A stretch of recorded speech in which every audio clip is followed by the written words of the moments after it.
ज्ञान वो इन्वेस्टमेंट है जिसका डिविडेंड यानी मुनाफा जीवन के अंत तक मिलता रहता है।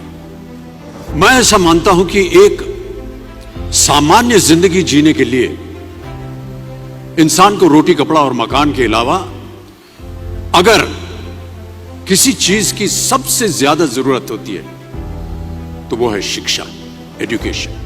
आपके पास यदि धन है तो आप उसे गोल्ड में कन्वर्ट कर सकते हैं। धन हो या सोना, दोनों के कम होने का या खो जाने का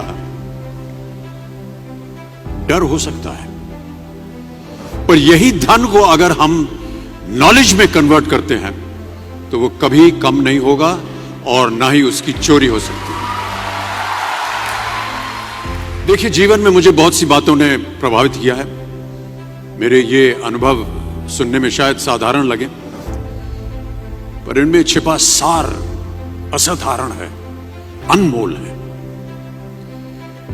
यदि मैं आपसे पूछूं कि सबसे शक्तिशाली व्यक्ति कौन है, सबसे शक्तिशाली व्यक्ति कौन है, तो कोई कहेगा कि जिसके पास पावर है, वेपन्स हैं, शस्त्र है, धन है, किसी देश का राजा या किसी सल्तनत का वारिस है। मेरा ऐसा मानना है कि वेपन्स, मनी किसी को पावरफुल नहीं बनाते, या अगर बनाते भी हैं तो कुछ समय के लिए ही बना पाते। दौलत आज होगी, कल नहीं। शस्त्र का ज्ञान तभी तक काम आएगा जब तक वो शस्त्र चल सकता है। Once it is used it becomes absolute. पर शास्त्र का ज्ञान कभी नहीं रुकता। Knowledge can never be obsolete. शास्त्र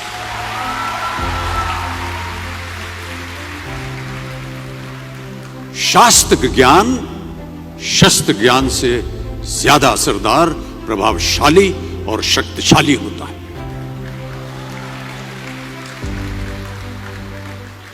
अब देखिए, एक राजा ने कितने राज्यों पर विजय प्राप्त की, कौन कौन से शस्त्रों का इस्तेमाल किया, कितने सैनिक थे, यह शायद आपको याद न हो,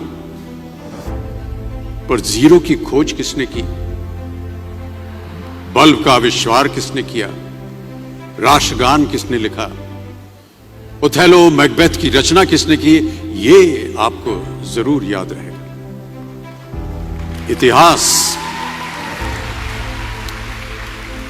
इतिहास गवाह है कि एक राजा अपनी शक्ति के बल पर केवल वहीं तक पूजा जाता है जहां तक उसका साम्राज्य फैला होता है।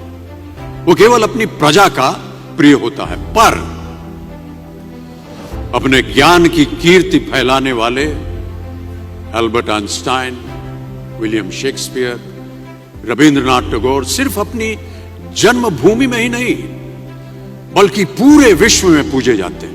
संपूर्ण मानव जाति के लिए वो प्रेरणा स्रोत बनते हैं।